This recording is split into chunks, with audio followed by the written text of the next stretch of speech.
50 ବର୍ଷ ତଳେ ଛୋଟ ଛୁଆଙ୍କର ଗୋଟେ ପରି ଥିଲା। ତା ନାଁ ହେଲା ପାଏଲ। ସେ ଦେଖିବାକୁ ଭାରି ସୁନ୍ଦର। ଗୋଟେ ବାଟ ପଟେ ଯାଉଥିଲା। ସେଠି ଦେଖିଲା ବେଳକୁ ଗୋଟେ ଛୋଟ ଛୁଆ କାନ୍ଦୁଛି। ଦେଖିଲା ବେଳୁ ତା ପାଖକୁ ଗଲା ସେ। ଛୋଟ ଛୁଆଟି କାନ୍ଦିଆ ଦେଖି ପାଏଲ ତାକୁ ପଚାରିଲା, ତମେ କ'ଣ ପାଇଁକି କାନ୍ଦୁଛ?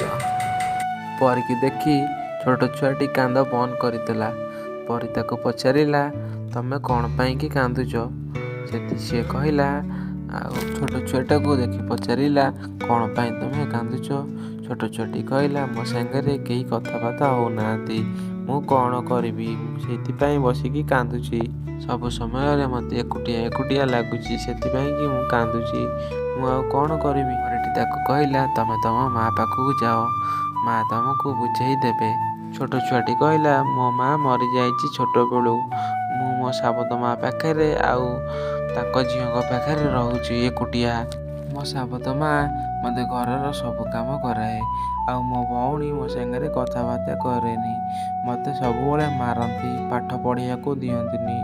ମୋର ଭାରି ପାଠ ପଢ଼ିବାକୁ ମନ ଥାଏ। ମୁଁ କ'ଣ କରିବି ତମେ ଏବେ କୁହ? ଏମିତି କହିକି ଛୋଟ ଛୁଆଟି ଫେର କାନ୍ଦିଲା। ତା କାନ୍ଦ ଦେଖି ପାଏଲ ତାକୁ ଗୋଟିଏ ଯାଦୁର ମୁଖା ଦେଲା। ସେ ମୁଖାରେ ଚାନ୍ଦିନୀକି କହିଲା, ଚାନ୍ଦିନୀ ତମେ ମୁଖା ନିଅ। ତମେ ଯାହା ଚାହିଁବ ସେଇଆ କରିପାରିବ। କିଛି ତମର ଆଉ ଅସୁବିଧା ହେବ ନାହିଁ। ତମେ ଏବେ ନିଅ। ଚାନ୍ଦିନୀର ଭାରି ଇଚ୍ଛା ଥିଲା ସିଏ ଭାରି ସୁନ୍ଦରୀ ହେଇଥାନ୍ତା। ଚାନ୍ଦିନୀ ସେ ମୁଖା ନେଇକି କହିଲା, ମୁଁ ଗୋଟେ ଭାରି ସୁନ୍ଦରୀ ହେଇଯାଏ। ସେଥିପାଇଁ ସେ ମୁଖାଟା ଚାନ୍ଦିନୀ ତାଠାରୁ ନେଲା ଆଉ ମୁଖାଟା ଲଗେଇ ଦେଲା। ମୁଖା ପିନ୍ଧି ଚାନ୍ଦିନୀ କହିଲା, ମୋତେ ଗୋଟେ ସୁନ୍ଦରୀ ଝିଅଟେ କରିଦିଅ।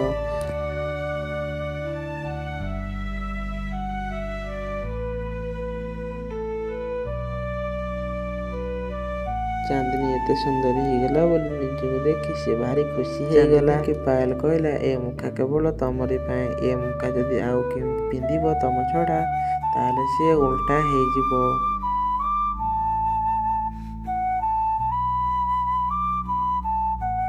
ଏମିତି କହିକି ପାଏଲ ସେଠୁ ଉଡ଼ିଗଲା। ଚାନ୍ଦିନୀ ସେଠୁ ଘରକୁ ଗଲା। ରାସ୍ତାରେ ତାକୁ ଲୋକ ଦେଖିକି କାବା ହେଇଗଲେ। କହିଲେ, ଏମିତି ସୁନ୍ଦରୀ ସିଏ କେମିତି ହେଇଗଲା? ଚାନ୍ଦିନୀକି ଦେଖି ତା ସାବତ ମା ଦେଖିକି କାବା ହେଇଗଲା। ତା ଦି ଝିଅଙ୍କୁ ଡାକିଲା, ଦେଖିବ ଆସ ଚାନ୍ଦିନୀ କେତେ ସୁନ୍ଦର ହେଇଯାଇଛି। ତା ଦି ଝିଅ ବସିକି ତାକୁ ଦେଖିଲେ, ଏତେ ସୁନ୍ଦରୀ ଚାନ୍ଦିନୀ କେମିତି ହେଇଗଲା? ଚାନ୍ଦିନୀ ଏତେ ସୁନ୍ଦରୀ ହେଇଯାଇଛି ବୋଲି ତା ଦି ଝିଅ ଦେଖିକି ଆଉ ସହିପାରିଲେ ନାହିଁ। ମନେ ମନେ ଭାବିଲେ, ଇଏ ଏତେ ସୁନ୍ଦରୀ କେମିତି ହେଇଗଲା? ଚାନ୍ଦିନୀ ଆଉ ତାଙ୍କୁ କିଛି ଲୁଚେଇଲା ନାହିଁ। କହିଦେଲା, ଗୋଟେ ପରୀ ଆସିଥିଲା। ସେ ମୋତେ ଏତେ ସୁନ୍ଦରୀ କରିଦେଇକି ଯାଇଛି। ଚାନ୍ଦିନୀର ସାବତ ମା ତା ଦି ଝିଅଙ୍କୁ କହିଲା, ସିଏ ଯେତେବେଳେ ଶୋଇଥିବ ତମେ ଯାଇକି ତା ମୁଖା ନେଇ ଆସିବ। ଚାନ୍ଦିନୀ ତାପରେ ଶୋଇପଡ଼ିଲା। ତାର ଦି ଝିଅ ତା ମୁଖାକୁ ଯାଇକି ସେମିତି ଚୋରି କରିକି ନେଇ ଆଣିଲେ। ଚୋରି କରିକି ତାକୁ ନେଇ ଆସିଲେ। ତାପରେ ତାକୁ କହିଲା, ସବିତା ତୁ ତାକୁ ପିନ୍ଧିଦେ ଫାଷ୍ଟ। ତାପରେ ସବିତା ତାକୁ ପିନ୍ଧିକି କହିଲା, ଆଉ ମୋତେ ଦୁନିଆର ସବୁଠାରୁ ସୁନ୍ଦରୀ ଝିଅ କରିଦିଅ। ତାପରେ ତା ସାନ ଝିଅକୁ ଦେଲା। ସେ ବି ନିଜେ ସେଇଆ କହିଲା, ଦୁନିଆର ମୋତେ ସବୁଠାରୁ ସୁନ୍ଦର ଝିଅ କରିଦିଅ। ଦେଖିଲା ବେଳକୁ ତା ଦେହ ପୁରା ବୁଢ଼ୀଙ୍କ ଭଳିଆ ହେଇଯାଇଛି। ଆଖି ଖୋଲିଲା ବେଳକୁ ଦେଖିଲା ବେଳକୁ ଦୁଇ ଜଣ ବୁଢ଼ୀ ହେଇଯାଇଛନ୍ତି। ଆଉ ବୁଢ଼ୀ ହେଇଯିବାର ଦେଖିକି ଦି ଜଣ କାନ୍ଦିଲେ। କାନ୍ଦିଲା ପରେ ତାଙ୍କ ମା ଦେଖିଲା। ଦି ଜଣ କାନ୍ଦି କାନ୍ଦି କାନ୍ଦି କାନ୍ଦି ତାଙ୍କ ମା ଅପେକ୍ଷା କରିଥିଲା, ମୋ ଝିଅମାନେ କେତେବେଳେ ସୁନ୍ଦରୀ ହେଇକି ଆସିବେ। ତାପରେ କାନ୍ଦ ଦେଖିକି ତା ମା ତାଙ୍କ ପାଖକୁ ଗଲା।